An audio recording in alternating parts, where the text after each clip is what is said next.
Very, very selfishly, I'm excited because I get so many questions in DC from policymakers about PAXG. So now I get to send them a link to this podcast and say, And go right just here. watch this. Hello, and welcome to this episode of Blockchain Bylines. My name is Nicolas Cary, co-founder and vice chairman of blockchain.com. Blockchain.com has just listed PAX Gold, or PAXG, an asset-backed token representing one fine troy ounce of London good delivery gold bar. So for this episode, we're excited to host Lesley Chavkin, global head of public policy at Paxos, to dive into the utility and the roadmap of PAXG. So thank you so much for joining us, Lesley. Thank you. I'm thrilled to be here. Let's get into Paxos and PAXG a little bit. Maybe you can start with the big picture. Give us maybe a little of an overview of Paxos's business, its role, and maybe some of the different assets that you guys are bringing to the market. Okay, so Paxos has actually been around since 2012. We are the leading regulated blockchain and tokenization infrastructure platform. What that looks like is we do a lot in the stablecoin issuance space. We actually are a regulated trust company under the New York Department of Financial Services. We were the first trust company to be authorized to work in digital assets in 2015. And we've sort of expanded our global footprint with that same approach, in that we want to do innovative things and bring innovative products to market, but we want to do it within these regulated frameworks. So in addition to New York, we also operate out of Singapore. We're regulated by the Monetary Authority of Singapore. Out of Abu Dhabi, we're regulated by the Financial Services Regulatory Authority there. And then also in the EU, we just opened up an EU office this year, and we are regulated under the local Finnish regulator. So it's very exciting for us. I think we kind of have our hands in a lot of different jurisdictions that are very fast moving on digital assets. And in terms of our products, like I said, we've been really focused on stablecoin issuance, so US dollar stablecoins.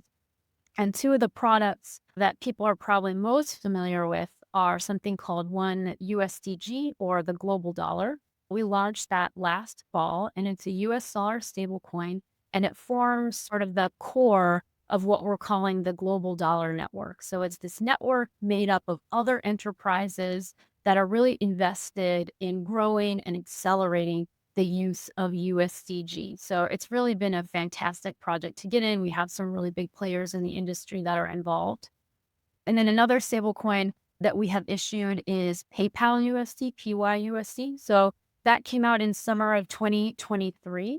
And really the whole point with PYUSD was to take stablecoins out of this, crypto trading and speculation space and put it into the world of payments, right? Yeah. It was a really big development for us, but I think for the industry writ large, to show that there are some real kind of practical payments use cases for stablecoins. So those are two of the products we're really proud of, but we also do more than just stablecoins. So we issue something called PAXG, PAX Gold, which is tokenized gold. We've actually issued it since 2019. It's regulated by the New York Department of Financial Services. So regulated product has the same kind of consumer protections you'd expect from any of our other products.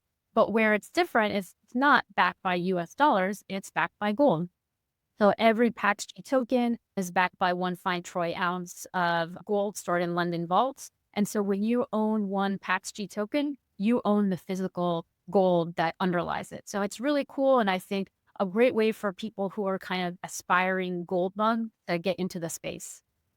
So many early crypto adopters, I think, came from that hard money gold bug background. And it's so interesting to watch the products basically digitize and take on and inherit some of the really important features that digital assets can bring, with some of the stability and, I would say, legacy of gold as an asset class. So I'm really excited about that. My grandfather was a hard money guy, and he would taught me all about, the importance of gold as an asset itself and how it's had this long history as a store of value with humans. It almost predates written word. And that's a really exciting, I would say, merger between the old and the new. And I think Paxos, as you mentioned, is really an early vintage company. I mean, there are very few companies from 2012, 2013. We are one of those contemporaries of yours. And I think the resilience of the firm to survive through all of the last decade and a half and position itself now, at this intersection between stablecoins, which is obviously a huge rage right now. I think there's a lot of misunderstanding about them. The way I visualize and think about that and try and teach people about it, it's just dollars on the internet.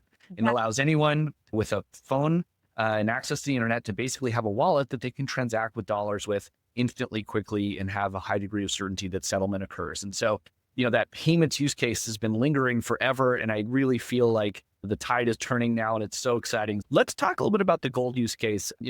Gold has been, I would say, both a construct of wealth preservation. It's been, used as money. It's been used to basically create jewelry and much more. And it has all these properties that make it so interesting as an asset. There's a rare and fixed amount of it. It's difficult to counterfeit, and it's difficult to acquire, and its inflation schedule is relatively predictable.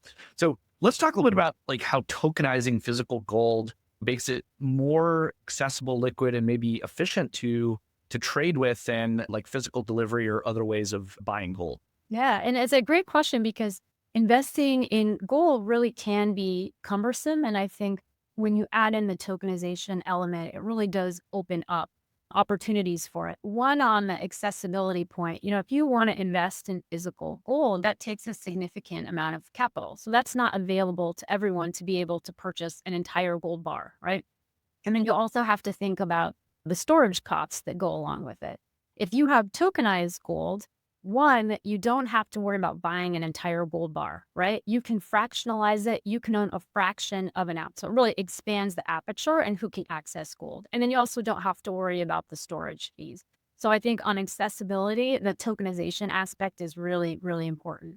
On liquidity, gold is historically a very illiquid asset. It is, when you think about it, if you're trying to sell gold, you got to find a dealer, you got to get it appraised, you have to deal with the physical transport of it, and then you got to wait for settlement. So it can be kind of a clunky process. And what you have with tokenized gold is that can trade 24/7 markets, right? So it's always on, always accessible, a lot more liquid. And then on efficiency, I think when you looked at investing in physical gold, you're involving a lot of intermediaries, right? So you have a dealer, like I mentioned, you have the storage company, but you also have insurance companies, you have banks, and each one of those layers can add cost and delay and complexity.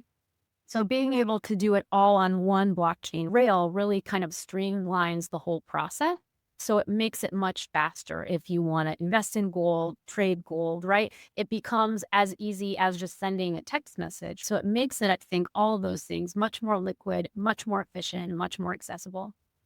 A lot of people don't realize, gold is a massive asset class. I think it's a 22 or $23 trillion market cap of known gold reserves against current price. It's also been performing extremely well in 2025. It had this sort of like dormant decade, I would say. And I think between COVID and inflation and the conversation around geopolitical instability over the last few years, gold has kind of had a resurgence. And it's not lost on me too that maybe the accessibility, all the problems you just described, younger generations are certainly interested in alternative asset classes in gold itself. But like you said, the cumbersome nature of physical storage, maybe taking on the risk of dealing with that, having knowledge that the counterparties are treating them fairly, transparently, et cetera, have made gold a really intimidating thing for a lot of people to interact with. And that's really interesting to hear how you guys have positioned that. And so I wanted to hear, what's the uptake like? Has it been a popular product for Paxos? Talk to us a little bit about how it's going.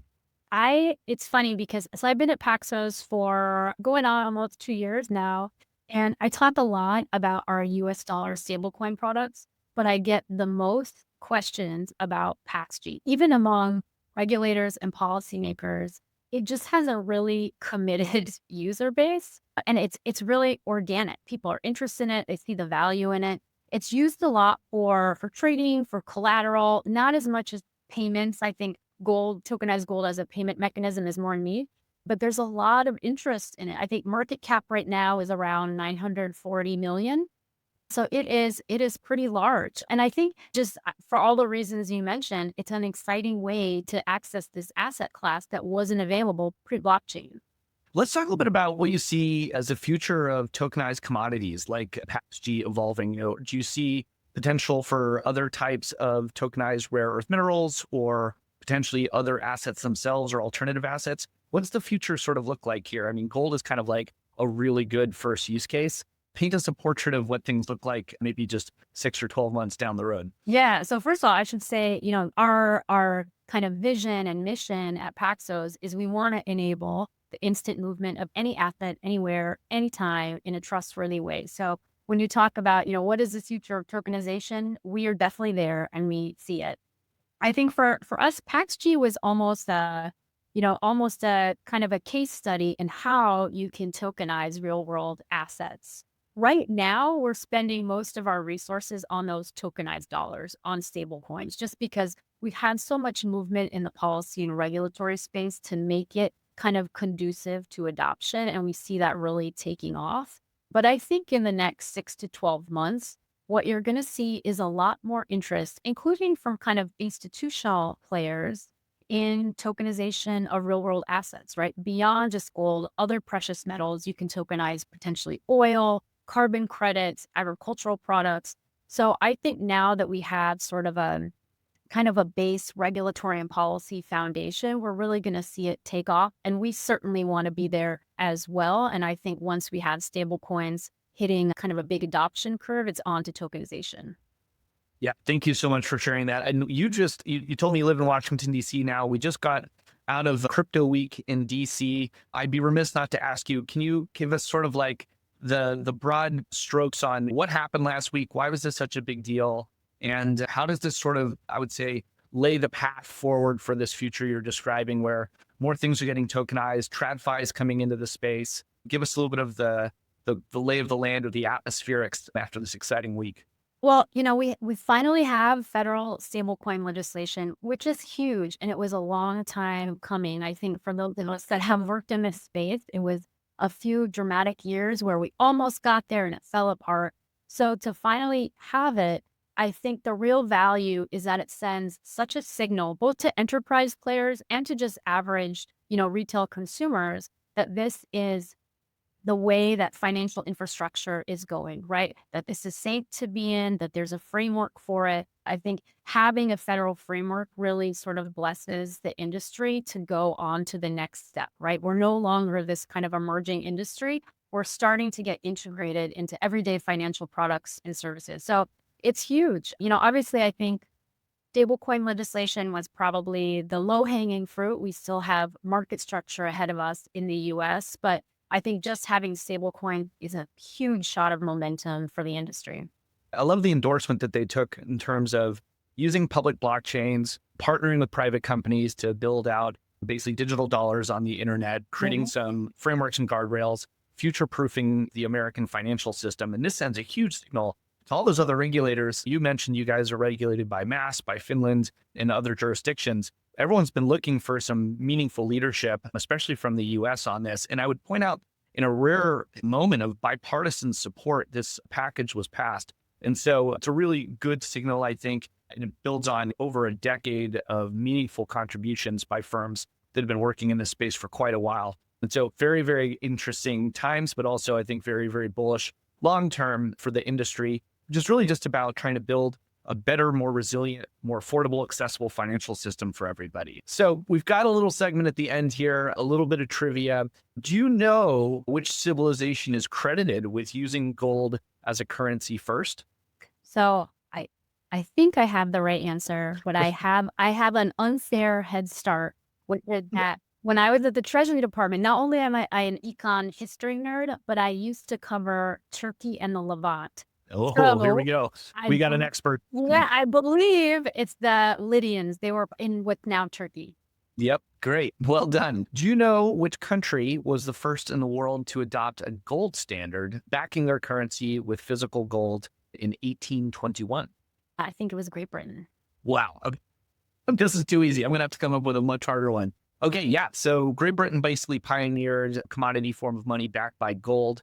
And that was adopted by many, many other countries, including the United States, which famously fell off the gold standard under Richard Nixon. Do you know what year the U.S. stopped using gold to back its dollar? I've lost all my econ history cred because I don't know the exact year. All right, that's okay. Well, I'll share that one. I still think you crushed it. In 1971, the United States fell off the gold standard. A lot of people, and especially young people, don't realize it was an obligation of banks in the United States to honor paperback currency. You could go trade that in and actually get physical gold. And ever since 1971, the US dollar has no longer been backed by gold. It's been backed by the full faith and credit of the United States government. And it's been a big change. And so a lot of gold bugs look back at that date, I would say with some remiss, but it's a very interesting moment in history where the United States stopped basically honoring the gold standard for the US dollar. So a couple other closing comments. I thought I'd give you an opportunity. You've had this super interesting career where you blended work in the government, work for the Treasury, now in the private sector, back on the Hill. What gets you excited about the future of blockchain technology generally? And what do you sort of see happening and what keeps you motivated? I think what's really exciting to me is we're close to reaching a point where digital assets, crypto doesn't feel as siloed. It's not financial services and crypto, fintech and crypto, that it's becoming really integrated into just how we use money, how we send money. I'm very excited about that because I think we're really close.